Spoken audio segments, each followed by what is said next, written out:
बंद करण्यात आलाय। कागदपत्र पडताळणीनंतर अनेक महिलांचे अर्ज हे आता बाद झाले। त्यामुळे अमरावतीमध्ये तब्बल 21,937 बहिणींचा लाभ बंद झालेला आहे। कागदपत्रांची पडताळणी ही व्यवस्थित झाल्यानंतर मात्र हा निर्णय सरकारला घ्यावा लागलाय। अर्थातच त्यामागची प्रमुख कारणं ती म्हणजे ज्या महिला या मुळातच चांगल्या पद्धतीने कमवतात, त्यांच्या घरातील कमवते व्यवस्थित आहेत, घरामध्ये 4 चाकी आहे, अशा महिलांना या योजनेचा लाभ मिळणार नाहीये।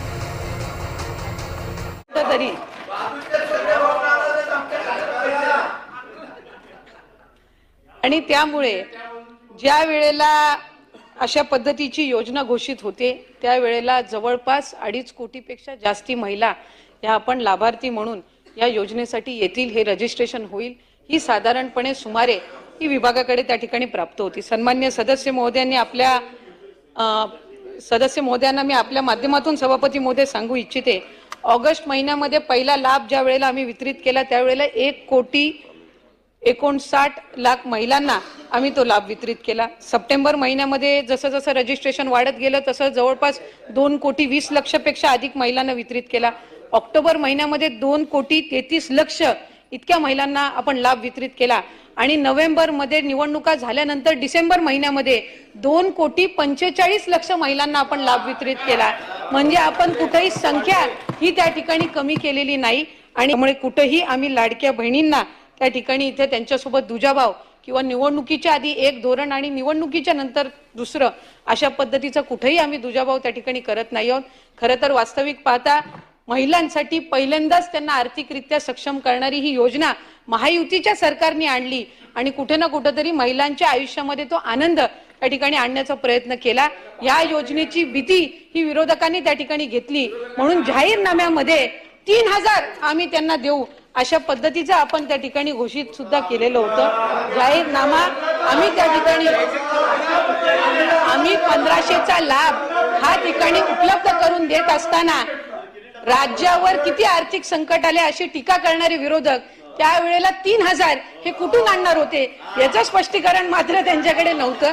त्यामुळे 1500ची ही जी योजना आणलेली आहे ती यशस्वीरित्या आम्ही लाडक्या बहिणींपर्यंत पोहोचवण्याचा प्रयत्न करत आहोत। या उलट महायुतीच्या सरकारने महिलांना आर्थिक साक्षर करण्याच्या दृष्टिकोनातून फायनान्शियल लिटरसी त्यांच्यामध्ये आणण्याच्या दृष्टिकोनातून ही अधिकाधिक प्रभावीपणे राबवण्याचा पुढच्याही कालावधीमध्ये जो योग्य तो निर्णय तो राज्याचे मुख्यमंत्री देवेंद्रजी फडणवीस साहेब यांच्या नेतृत्वाखाली दोन्ही उपमुख्यमंत्र्यांच्या नेतृत्वाखाली मंत्रिमंडळाने आम्ही त्या ठिकाणी घेतलेला आहे। जुलै महिन्यापासून जेव्हापासून रजिस्ट्रेशन सुरू केलं, ऑगस्ट महिन्यापासून आम्ही त्याची छाननी सुरुवात केली। त्यामुळे ऑगस्ट महिन्यापासून ज्या ज्या वेळेला स्थानिक प्रशासन असेल किंवा विभागाला जे काही अशा पद्धतीचे योजनेचा दुरुपयोग आणि वेगवेगळ्या अकाउंट्समधून त्या ठिकाणी फेक अकाउंट्समधून फ्रॉड करून जे काही रजिस्ट्रेशन आहे तर त्या संदर्भातले काही तक्रारी प्राप्त झाल्या आणि त्यानुसार त्या वेळेला त्या संदर्भातली चौकशी आणि योग्य ती कारवाई करण्यात आलेली आहे।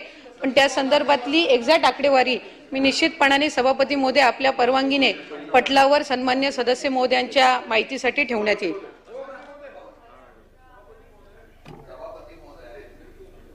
आपलं मी आभार व्यक्त करतो। कारण म्हणतं तर आदित्यताई आपण उत्तर देताना ज्या पद्धतीने उत्तर दिलंय तुमच्या मनात असेल का मला माहित नाही, पण मनावर दडपण ठेवून शिंदे साहेब प्रश्न विचारा। 22 मिनिटं झाली लक्षवेधी सुरू आहे। या